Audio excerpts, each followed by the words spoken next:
renewable resource use, there's opportunities, and we know that the depletion of these resources, forestry, soils, fisheries, water, is just increasing at a terribly alarming rate. But the opportunities for developing or supplying methods which create greater efficiency are really big. I mean, in water, methods for more efficient irrigation, water treatment, recycling, commercial and manufacturing, as well as domestic use of water. There's all kinds of opportunities there, and ones that are going to expand over the next 10 to 20 years. And obviously, manufacturing, we've got so much manufacturing moving to the developing world that there are immense opportunities there. So I too can get depressed from time to time when I think about it, but then I think it's important to think about the fact there are a lot of opportunities, and this growth is going to occur. It can't be stopped. And so it's incumbent upon business to find ways to get involved, to create the models, and to create the technologies that are going to make this not a disaster, but something that's more encouraging and more hopeful for everybody.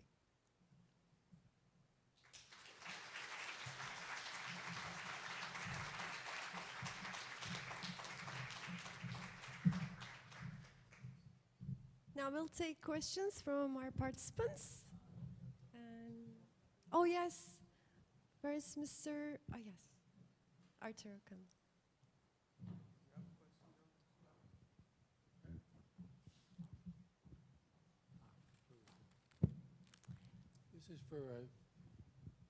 This is for Jeff.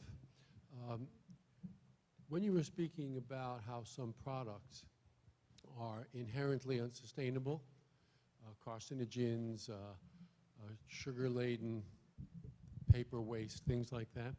You also, in reference to talking about Walmart, mentioned that your view that selling things as cheaply as possible was a mission that was inherently counter to sustainability. And I was hoping you could say a little more about what led you to say that. Many of the factors that lead to selling things cheaply, whether they are creating pollution which you don't have to pay for, or utilizing child labor, the lower price is not always a result of Walmart's superior logistics and efficiency.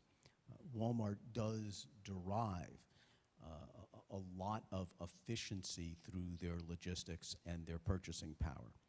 But that is complemented, or complement is probably the wrong word, with many places that they take an unfair advantage. Now, you can see that in the Minnesota class action case where they paid a gigantic fine for stealing 10 to 15 minutes a day or a week from their employees and not paying them for that time. You've heard terrible stories about how to save money in investing in supervision, they lock employees in the store overnight to clean the stores, and there are stories about women actually giving birth in a Walmart store that was locked, and she couldn't get out of the store to have her baby. So some of the ways in which they derive their lower costs are unsustainable. And when I say unsustainable, I use the definition we've been using today, which is sustainability is as much about social costs as it is about environmental costs. So from a holistic perspective, the state of California calculated that because Walmart doesn't provide health care for so many of their employees, hundreds of millions of dollars in expenses get charged to the state when people go to the emergency room for medical care because they don't have health care insurance. So the state of California is subsidizing the labor costs of Walmart by providing health insurance that the company isn't providing. So does that answer your question? I could give. Yes, absolutely. Yes. And unfortunately, there's many, many, many examples of how they do that.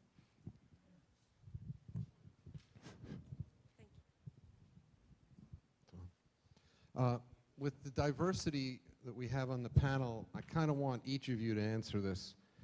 I'm one of a growing cadre of conservation biologists who are looking for the business community to help us talk in dollars about our ecosystems and wildlife and natural resources. So when you talk about full cost accounting, beyond the obvious things that we know how to measure, like energy and mining and water supplies, can you help us put dollars onto the intrinsic value of natural resources, the warm and fuzzy animals we all love in the ecosystems?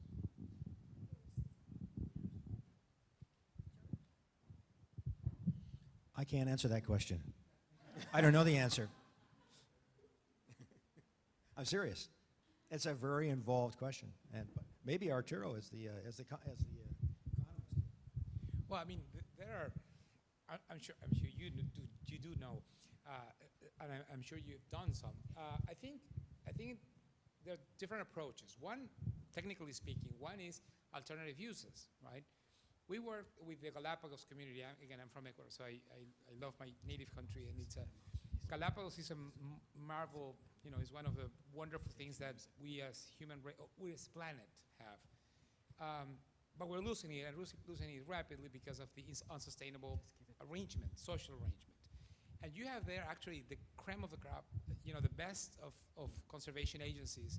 We have, as I joke, that we have in the islands the greatest concentration of PhDs per million people in Ecuador, because I mean, I don't remember, but there are like 60 PhDs, or what, I don't remember the number, but there are dozens in a tiny population of 17,000. And when you want to put a price on, for instance, the unsustainable fishing of sea cucumbers, for instance, which is if you're a conservationist, you may care about the cucumber itself, but then you run into the question, okay, how much is that worth? And the question is, that is part of an ecosystem, and system thinking, as Jeff was saying, I think is critical in understanding this. And when the system falls apart, what falls apart is the whole tourism industry, the whole the value that it has in terms of biodiversity. And you said something interesting. You said the warm and fuzzy animals. Most of the biodiversity, and you know this, but most of the biodiversity you can see, right? I mean, so the warm and fuzzy animals are kind of the tangible thing you can market, and I think we should use it. But the most value of the whole system is really invisible, and it is valuable. So alternative uses is one way. When you look at it systemically, what you are really losing is an income for, you know, in that case from tourism, an income from further industries. You don't know how many drugs or how many pharmaceutical or cosmetic products can come from biodiversity. Costa Rica, for instance, has what is called an Institute of Biodiversity. Private-public partnership is a very interesting arrangement that is actually selling the right to search within the Costa Rican biodiversity for economic uses, financially viable uses of whatever it is, plants or animals. So at some point you have to take a leap of faith also, but not pure faith, on, you know, what would be the value of one truck if you find one, you know, and what will be your share of that. So I think there are alternatives, but to me the most valuable alternative, like in the case of Galapagos, is really partnering with the private sector and finding the alternative models. Because the alternative, you cannot just say, no, you can't fish and sea cucumbers in Galapagos. You have to say, okay, those 30,000 people who live out of that, what are they going to be doing? If it is fishing, what kind of fishing? What is sustainable? What species can they actually fish? How? So that really it's not depleted.